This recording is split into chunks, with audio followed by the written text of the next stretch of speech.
Thank you, Mr. Secretary General, for speaking with PTI and for your time today, for doing this interview. You'll soon be going to India for the India AI Impact Summit.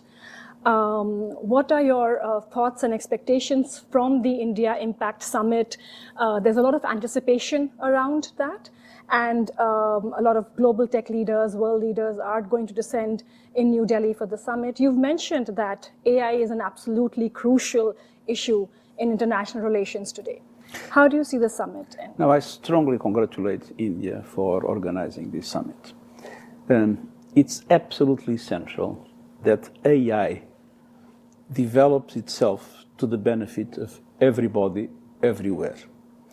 And that countries in the global south are part of the benefits of AI.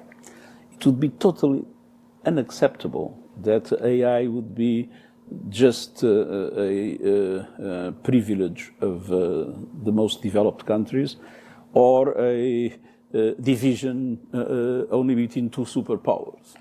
It is absolutely essential that AI becomes a universal instrument for the benefit of humankind. And the role of India, that is today a very successful emerging economy, that is having a bigger and bigger role in not only the global economy, but in its influence in global affairs.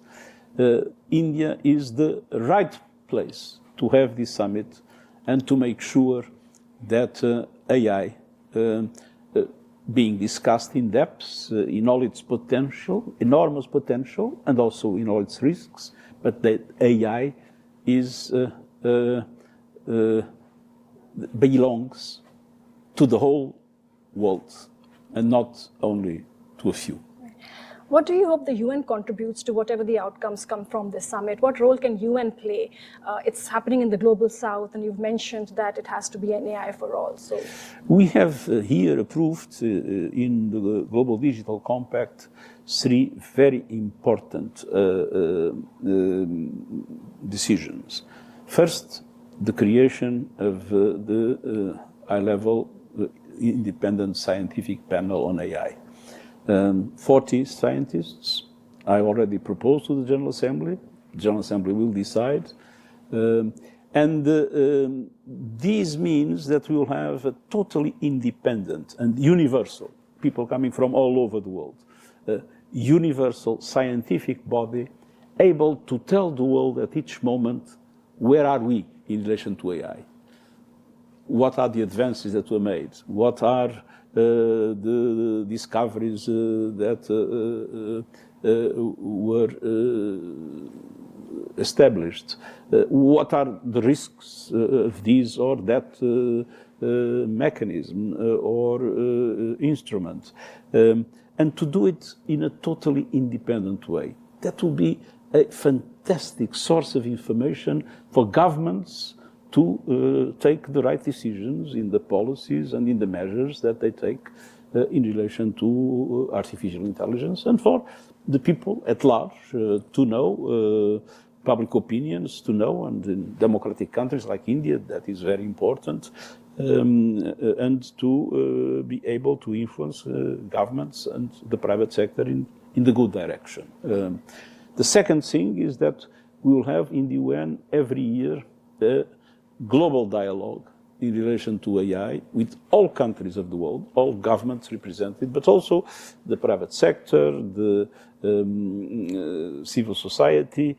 That will be, we are not regulating AI from the UN, that is not our role, but to have a platform where everybody can come and everybody can discuss, and where we can learn with each other and eventually come to some possible consensus on the best way to maximize the opportunities of AI and minimize its risks. And third, and very important, I hope that my proposal of a fund will be approved. There was an agreement in the General Assembly in order to support developing countries to build capacity to be able to benefit from artificial intelligence. So these are three very important contributions of the UN, and I believe that these contributions are perfectly in line with the strategy that India has demonstrated in the leadership in the preparation of the present summit. Right. Coming to the summit, can you discuss and share some light on what your discussions and conversations will be with the Indian leadership? You've met the Prime Minister recently on the sidelines of the G20. Minister Jaishankar was here. What can you share on what your conversations will focus on? I think there are two things we need to avoid in the world. We need to avoid the system in which there is total hegemony by only one power, or a system in which the world is divided between two superpowers. I am a very strong advocate of the need of true multipolarity in the world. And for multipolarity, true multipolarity, we need the emerging economies, and India is one of the most relevant emerging economies, but we have many others. Emerging economies having a higher and higher role, and to establish a stronger and stronger network of relations, trade relations, technological relations, relations of international cooperation in different sorts. And a good example, India is establishing a trade agreement with the European Union, and we are seeing across the world more and more the creation of a network of, I would say, all developed countries, but also, and very importantly, emerging economies, creating a true multipolarity without any hegemony, and allowing then multilateral organizations to be effective. When one looks at the UN, you can imagine my frustration when I see the Security Council unable to take decisions. And it is clear that we need a fundamental reform of the Security Council. First of all, to represent the world as it is today and not after the Second World War. And second, to be able to take effective decisions for peace and security around the world. And if we want to have a multilateral system that is fair, both in the UN, in the international financial institutions, we need the emerging economies to have a stronger voice, and we need them to be in the center of this networking. And I see India in the center of those emerging economies. And this is something I would be delighted to discuss with Prime Minister Modi, because I have a lot of hope of the role that India can play in shaping this multipolar world. Right. Coming to the role that you've talked that India can play in this world, whether it's peacekeeping, counterterrorism, SDGs, its tenure in the Security Councils, I wanted to get your thoughts on how you see India's contribution and role over the years in the United Nations system across its specters. It's really been at the forefront of a lot of efforts. Well, first of all, we have a huge debt of gratitude to India in relation to your presence in peacekeeping. 5,000 Indian women and men are now peacekeepers at this very moment. India had, by the way, the first entirely female police unit in peacekeeping, which was something remarkable. And for us, gender equality is a fundamental objective. And on the other hand, India became an extremely important leader in the discussions on all aspects of the activities of the UN, in peace and security, in sustainable development, where I remember the G20 presided by India, the very important decisions that were taken there, and also in human rights as a democratic country, in a world where unfortunately we see democracy in trouble in so many parts of the world. So this permanent contribution of India to the agenda of the international community, which is the agenda of the UN, is of enormous importance for us. You've talked about frustrations. I want to come back to UN Security Council reform. Your own frustrations on the delay that's happening, the IGN process, the needle on that hasn't moved. There's frustration among the international community as well, because some countries are holding back this reform that's so urgently needed. How long can the world wait? And is there an alternative if the UN doesn't reform itself? How does it function then? I think we should distinguish the Security Council from the rest of the United Nations. I'm extremely proud of the extraordinary work that the United Nations is doing in humanitarian aid around the world, in support to sustainable development around the world, in leading the extremely important campaign for climate action, and in developing more and more new areas in relation to what we were doing traditionally. My first reform was to create a counterterrorism office, and counterterrorism became a fundamental priority in our activities. At the same time, the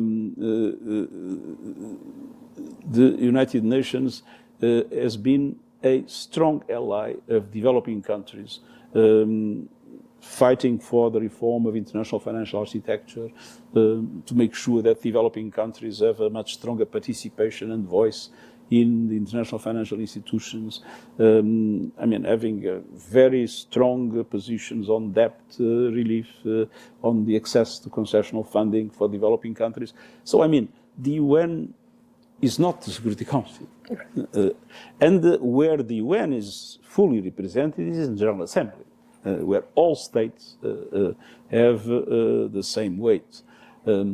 Of course, it's the fact that the Security Council has been not only unfair in its composition, but ineffective in its action, that facilitates some easy criticism of the United Nations. But I am very proud to be to work with UN, and very proud of my colleagues that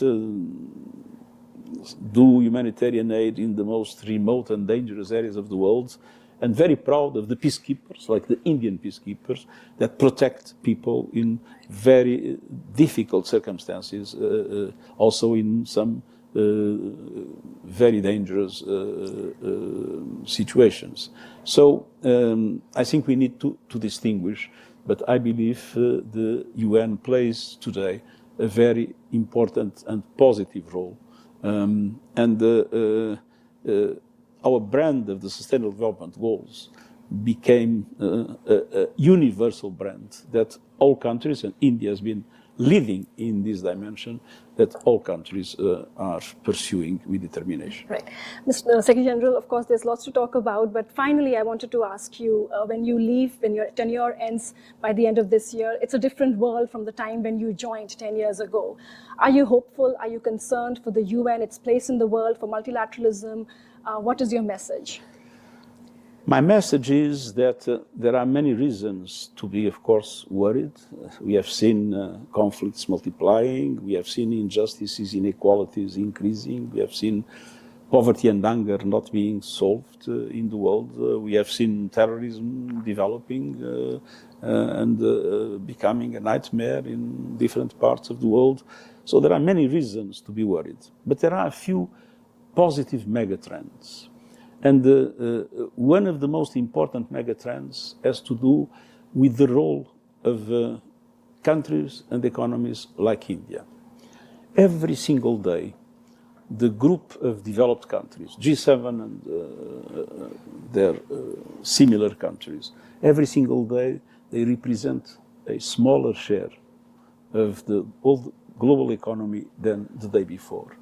And every single day, the emerging economies, in which India is a fundamental pillar, represent a larger share of the world economy than the day before. And this happens every single day, which means that this megatrend will, in time, contribute to a world in which justice, equality, and based on justice, equality, peace, we will have much more conditions to prevail. Thank you so much, Mr. Secretary General, for your time, and I wish you a very good trip to India, a fruitful visit to India, and we'll speak once you're back. So thank you again for your time. It is always fantastic to go to India. That is a democracy with an enormous diversity and a extraordinary civilization and culture. By the way, the book I'm reading now is a book about how India, for centuries, has been the main factor of transformation of the world. And this starting hundreds of years before Christ and going on for centuries with an enormous influence of Indian culture, of Indian civilization that we can see in China, in Southeast Asia, that we can see in the Indian Ocean, and even in the time of the Roman Empire, there were very strong connections with India and a very important influence of Indian culture in what is today the Mediterranean area. So it is always an enormous pleasure to visit India. Right. And India is looking forward to welcoming you as well for this summit and even further. Thank you so much for your time. Thank you very much.